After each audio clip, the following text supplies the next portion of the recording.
الحمد لله وحده والصلاة والسلام على من لا نبي بعده أما بعد قال الله تعالى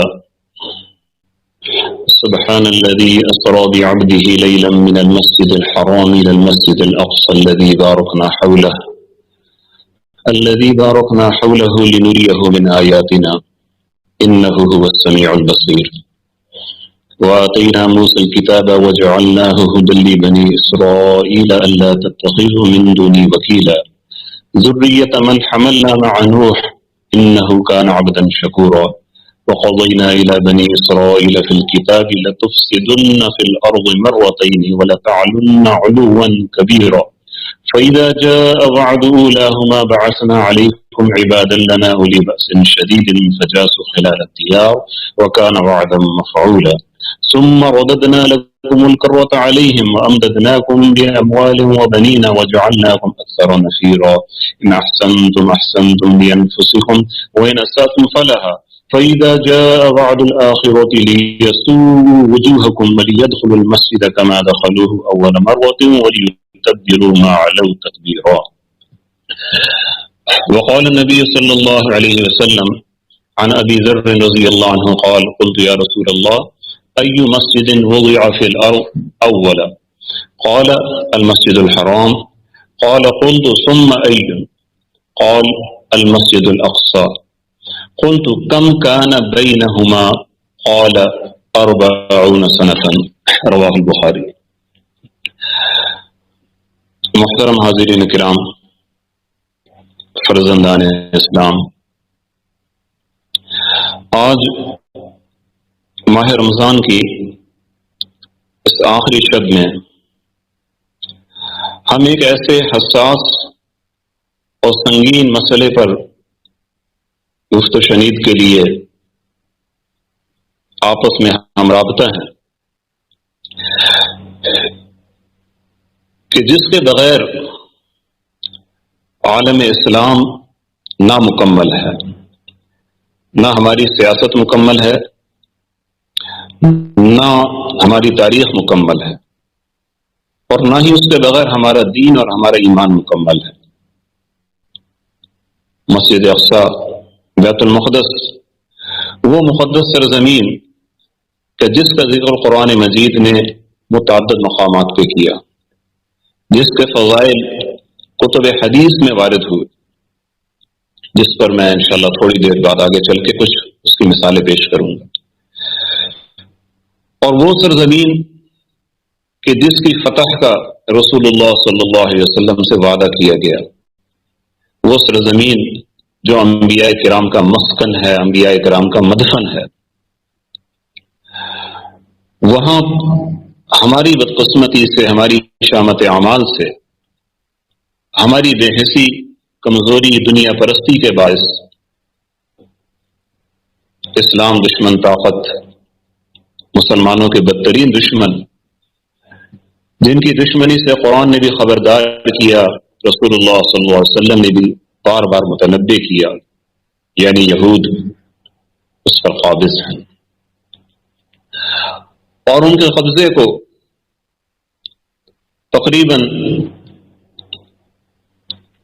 60 سال کے قریب ہونے والے ہیں، 50 سال سے تو اوپر ہو گئے، تقریباً 55 سال ہو چکے ہیں، اور اس پورے زمانے میں اب تک مسلمان جس غفلت کا مظاہرہ کر رہے ہیں،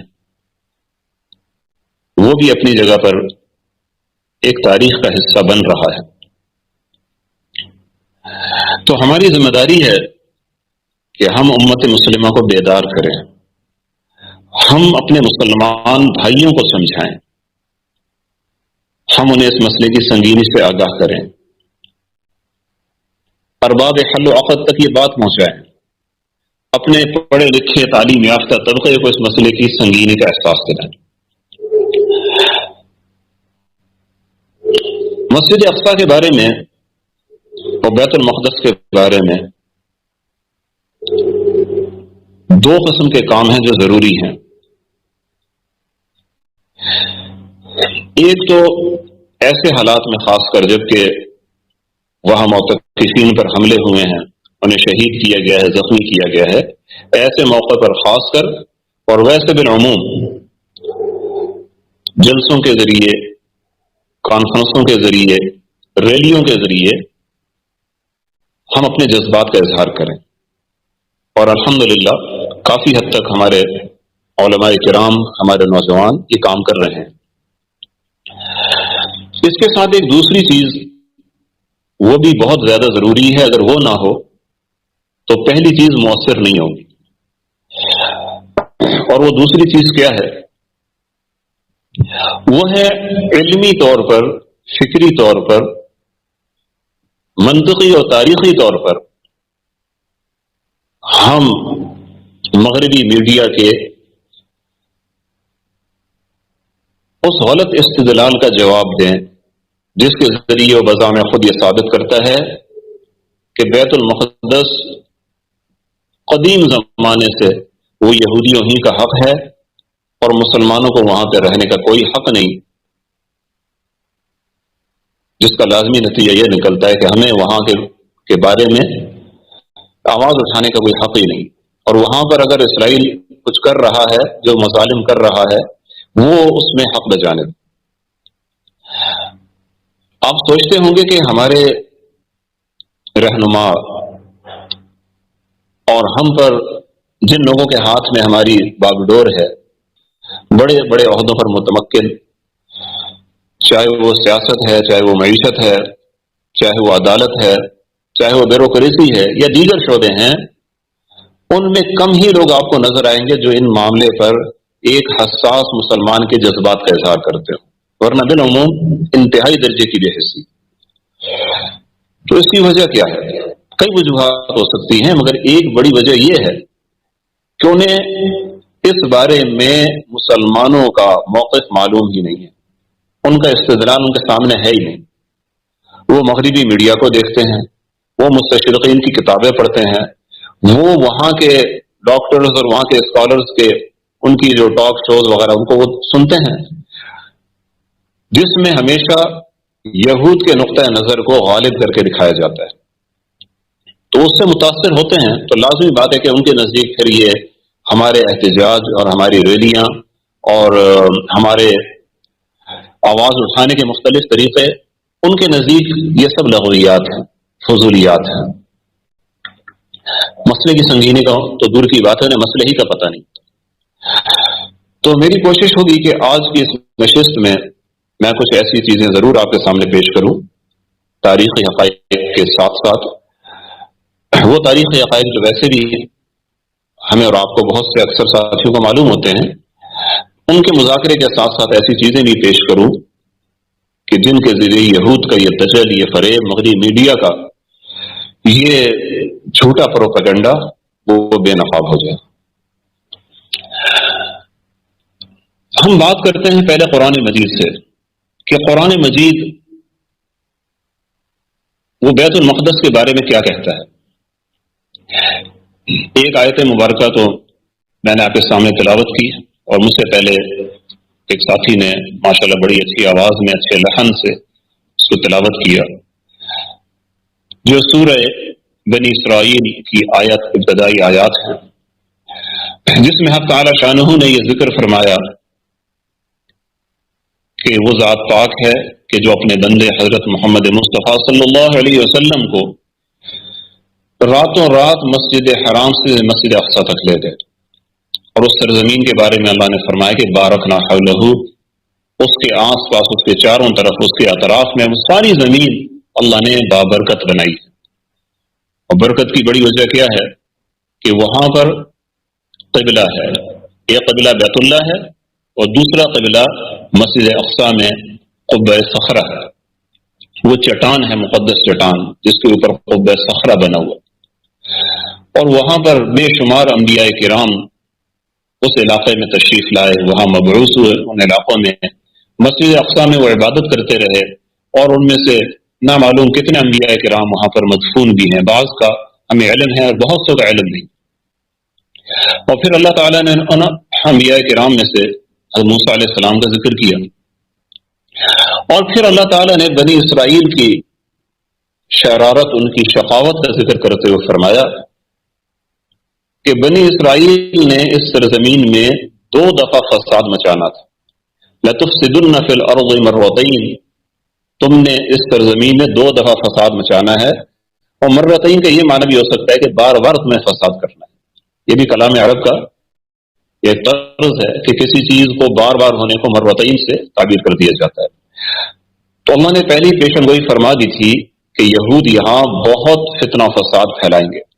اور جب وہ فتنہ و فساد پھیلائیں گے تو اللہ نے یہ بھی بتا دیا کہ اللہ کی طرف سے پھر ایسے لوگ بھیجے جائیں گے جو ان کو مزہ چکھائیں گے، ان کو ان کی شرارتوں کی سزا دیں گے۔ اللہ تعالیٰ نے قرآن مجید میں اس مقام پر 2 حملوں کا ذکر کیا، ایک کو فَإِذَا جَاءَ وَعْدُ أُولَاهُمَا سے ذکر کیا، اور دوسرے کو فَإِذَا جَاءَ وَعْدُ الْآخِرَةِ سے ذکر کیا۔ میں آگے بتاؤں گا کہ ان کا مصداق کون ہے۔ اس کے علاوہ قرآن مجید میں مسجد اقصا کا بہت سے مقامات پہ ذکر ہے۔ بعض چیزوں کے بارے میں اہل تفسیر کا اختلاف بھی ہے کہ بعض نے اس میں دوسرا قول بھی کیا ہے، مگر بہت سی جگہ ایسی ہیں کہ وہاں راجح قول کے مطابق وہاں مسجد اقصا ہی مراد ہے۔ آپ دیکھیں حق تعالی شانہ نے فرمایا وَأَوْرَثْنَا الْقَوْمَ الَّذِينَ كَانُوا يُسْتَضْعَفُونَ مَشَارِقَ الْأَرْضِ وَمَغَارِبَهَا الَّتِي بَارَكْنَا فِيهَا، یہ سورہ اعراف میں اللہ تعالیٰ نے ذکر کیا۔ یہاں پر بھی مفسرین کا جو مشہور قول ہے اس میں اس سرزمین سے بیت المقدس اور شام کی سرزمین اور فلسطین کی سرزمین مراد ہے۔ ایک مقام پہ ارشاد فرمایا وَلِسُلَيْمَانَ الرِّيحَ عَاصِفَةً تَجْرِي بِأَمْرِهِ إِلَى الْأَرْضِ الَّتِي بَارَكْنَا فِيهَا، سورہ انبیاء کی آیت مبارکہ ہے۔ یہاں پر بھی مفسرین کا ایک قول یہ ہے کہ اس سے مراد بیت المقدس ہے۔ اور حق تعالی شانہ نے حضرت موسیٰ علیہ السلام کا قصہ بیان فرمایا سورہ مائدہ میں کہ موسیٰ علیہ السلام فرماتے ہیں یا قوم ادخلوا الارض المقدسۃ التي كتب اللہ لکم، اے میری قوم اس ارض مقدس میں داخل ہو جاؤ، جہاد کرو، اسے فتح کر لو۔ یہاں پر بھی بیت المقدس مراد ہے، جسے خود قرآن کے الفاظ نے ارض مقدس سے تعبیر کیا۔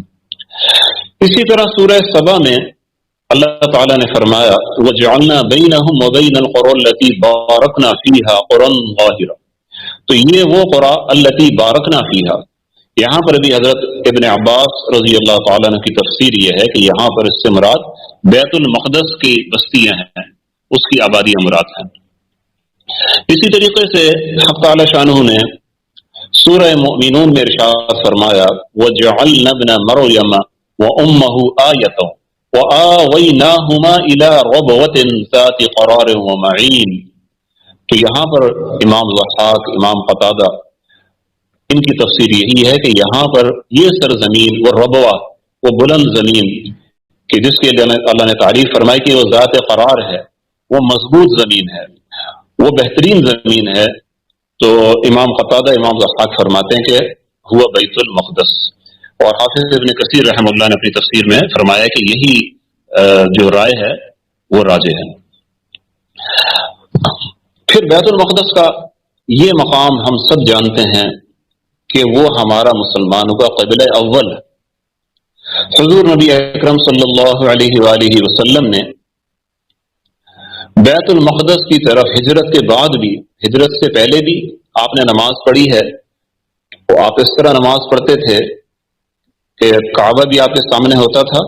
اور کعبہ سے دوسری طرف یعنی شمال کی طرف بیت المقدس ہوتا تھا، یعنی مکہ میں آپ شمال کا رخ کر کے کعبہ کی طرف آتے تھے، ورنہ کعبہ میں تو کعبہ کا رخ جب آپ حرم میں ہیں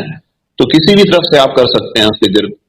مشرق سے آپ رخ کر لیں، شمال سے، جنوب سے، مغرب سے، لیکن حضور اکرم صلی اللہ علیہ وسلم بیت المقدس کے احترام میں اس کے قبلہ ہونے کی حیثیت کو سامنے رکھتے ہوئے مکہ میں آپ نماز اس طرح پڑھتے تھے کہ کعبہ کے آپ جنوب میں کھڑے ہوتے تھے، تو آپ کا رخ شمال کی طرف ہوتا تھا، تو پہلے کعبہ آپ کے سامنے ہوتا، پھر بیت المقدس، دونوں کا ایک ساتھ استقبال ہو جاتا تھا۔ اور جب آپ ہجرت کر کے تشریف لے گئے مدینہ میں، تو چونکہ اصل قبلہ اس وقت بیت المقدس ہی تھا، اس لیے حضور اکرم صلی اللہ علیہ وسلم پھر کعبہ کی طرف رخ نہیں کرتے تھے۔ آپ نے 16 مہینے یا 17 مہینے علی اختلاف الاقوال آپ نے بیت المقدس کی طرف رخ کر کے نماز پڑھی ہے، جیسا کہ قرآن مجید نے سورہ بقرہ میں فرمایا وَمَا جَعَلْنَا الْقِبْلَةَ الَّتِي كُنْتَ عَلَيْهَا إِلَّا لِنَعْلَمَ مَن يَتَّبِعُ الرَّسُولَ، وہ قبلہ کہ جس پر آپ قائم تھے، جس کی طرف رخ کر کے آپ نمازیں ادا کرتے تھے، تو یہاں بلا شک و شبہ اس سے بیت المقدس مراد۔ بیت المقدس راجح قول کے مطابق، مفسرین کے مشہور اور راجح قول کے مطابق اس کی ایک فضیلت یہ بھی ہے کہ قیامت کے دن یہاں پر اجتماع خلائق ہوگا، اگرچہ یہ قول میں میدان عرفات بھی مراد ہے۔ بہرحال ایک مشہور قول یہ ہے کہ یہ بیت المقدس مراد ہے۔ امام قتادہ رحمہ اللہ یہی فرماتے ہیں جو قرآن مجید میں آتا ہے نا وَاسْتَمِعْ يَوْمَ يُنَادِ الْمُنَادِ مِن مَّكَانٍ قَرِيبٍ، تو یہ مکان قریب سے کیا مراد ہے؟ امام قتادہ ان کے علاوہ بھی بعض مفسرین نے یہ فرمایا ہے کہ اس سے مراد، اس مکان قریب سے مراد بیت المقدس کا صخرہ ہے، اس کی جو چٹان ہے، اس چٹان پر کھڑے، اس چٹان پر سے پکارا جائے گا، اور فرمایا کہ یہ زمین کا بالکل وسطی حصہ ہے، زمین کا درمیانی حصہ ہے۔ تو امام ابن تیمیہ رحمہ اللہ انہوں نے بھی اس بات کی طرف اشارہ کیا ہے۔ بہرحال اگر ان چیزوں کو ہم بیان کریں جو قرآن اور حدیث میں بیت اللہ سے متعلق، بیت المقدس سے متعلق اس کی فضیلت میں آئی ہیں، تو شاید رات کا بڑا حصہ اسی پہ گزر جائے گا۔ تو ہم ذرا آگے چلتے ہیں اور اپنی بات کو مختصر کرتے ہوئے مسجد اقصا کی تعمیر کب ہوئی اس پر تھوڑی سی ہم بات کر لیں۔